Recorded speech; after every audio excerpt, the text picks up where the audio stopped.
सब मिलकर हम पाकिस्तान की इज्तिमाई खिदमत पर मामूर हैं, चाहे वो वज़ीर-ए-आज़म हाउस है या पाकिस्तान का अंदर कोई भी सूबा, उसका शोबा या ज़िंदगी की कोई और सिमत हो, उसमें हम सब मिलकर पाकिस्तान की खिदमत कर रहे हैं।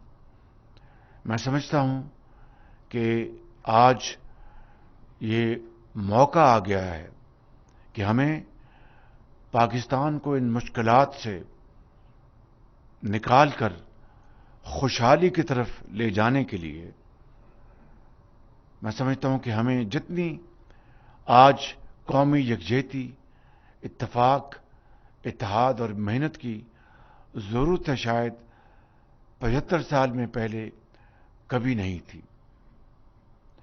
और आज पाकिस्तान के अंदर इस बात का बहुत ज़्यादा शिद्दत से एहसास है कि 75 साल में जिस मकसद के लिए पाकिस्तान मार्ज वजूद में आया था और आपके आबा व अजदाद ने, आपके बुजुर्गों ने पाकिस्तान के लिए किसी भी तौर, किसी भी हालत में जो कुर्बानियां दी थीं, चाहे वो हज़रत कायद आज़म के ज़माने में आपके बड़े उनके फॉलोअर्स थे, उनके लिए उन्होंने कैंपेन चलाई, तहरीकें चलाईं, कुर्बानियां दी। ये तमाम जो काविशें हुईं, कुर्बानियां दी गईं, एक ऐसे पाकिस्तान के लिए जहां पर सबको अपनी अपनी सलाहियत और मेहनत के मुताबिक तरक्की करने के बराबर मौके मुयस्सर हों। बदकिस्मती से बहुत ही यूं ही हज़रत कायद आज़म ने वो इस दुनिया से जब वो रेलत फरमा गए तो हमने रास्ते से हम भटक गए। मैं तफसील में नहीं जाना चाहता, मैं सिर्फ ये अर्ज करना चाहता हूं कि आज ये वक्त आ गया है कि हम दोबारा इस बात का फैसला करें, उस अहद की तजदीद करें कि हम हज़रत कायद आज़म के और हज़रत इल्लामा इकबाल के और कुरान करीम और नबी करीम सल्लल्लाहु अलैहि वसल्लम की जो सुन्नत है उस पर अमल पैरा होने के लिए हम मुत्तहिद हों और एक लड़ी में परो के हम पाकिस्तान की वो खिदमत करें कि आइंदा आने वाले सालों में न सिर्फ कर्जों से हमें निजात मिल जाए, न सिर्फ बेकारीपन हमसे हमेशा के लिए वो हम उसको खुदा हाफिज कहें, बल्कि अपने पाँव पे खड़े होने के लिए हमें अल्लाह ताला वो सलाहियत और हदायत फरमाए कि हम पाकिस्तान को गुलो गुलजार बना दें। ये मुश्किल ज़रूर है लेकिन नामुमकिन नहीं है और इसके लिए यकीनन बहुत कुर्बानी और एसार और शबाना रोज़ मेहनत दरकार है। और इसको अगर हम अपना ओढ़ना बिछौना बना लें तो इंशाअल्लाह कोई मुश्किल हमारे रास्ते में रुकावट नहीं बन सकेगी। वज़ीर-ए-आज़म हाउस में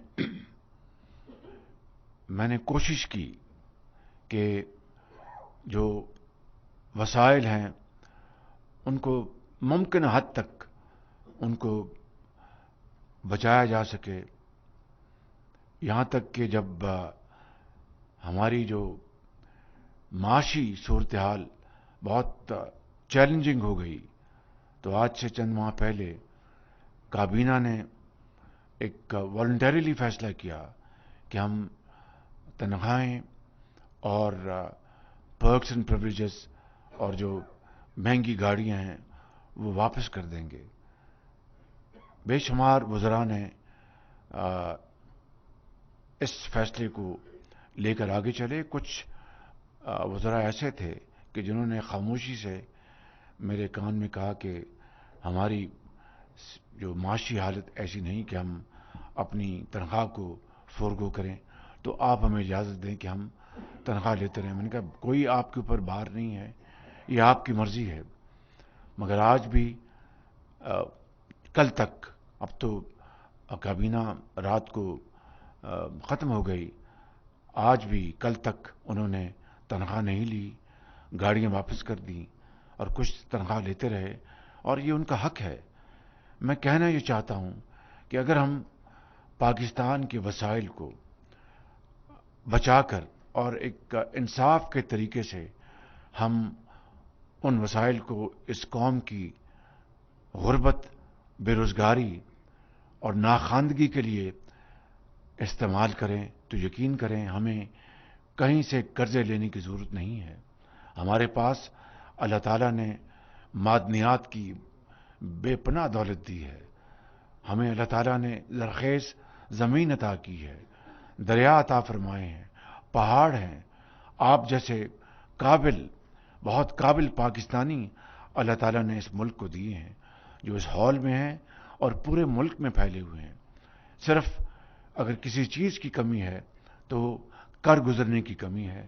اگر اس کو ہم اپنا اوڑھنا بچھونا بنا لیں تو پاکستان انشاءاللہ نہ صرف ماضی میں جو ہم نے وقت کھویا ہے اور جو نقصان اٹھایا ہے اس کو پورا کریں گے, بلکہ آنے والے وقتوں میں اقوام عالم میں سر اٹھا کے چلیں گے.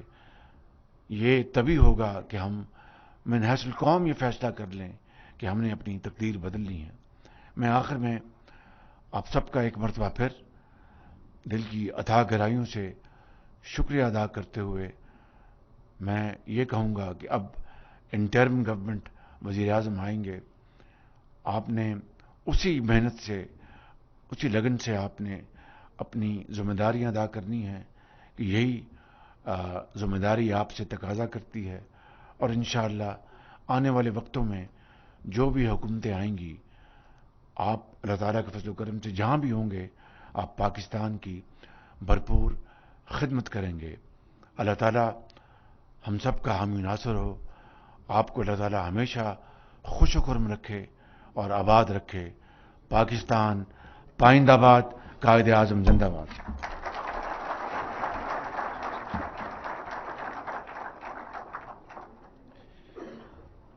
وزیر اعظم صاحب بے حد شکریہ آپ کی آمد اور تشریف آوری کا.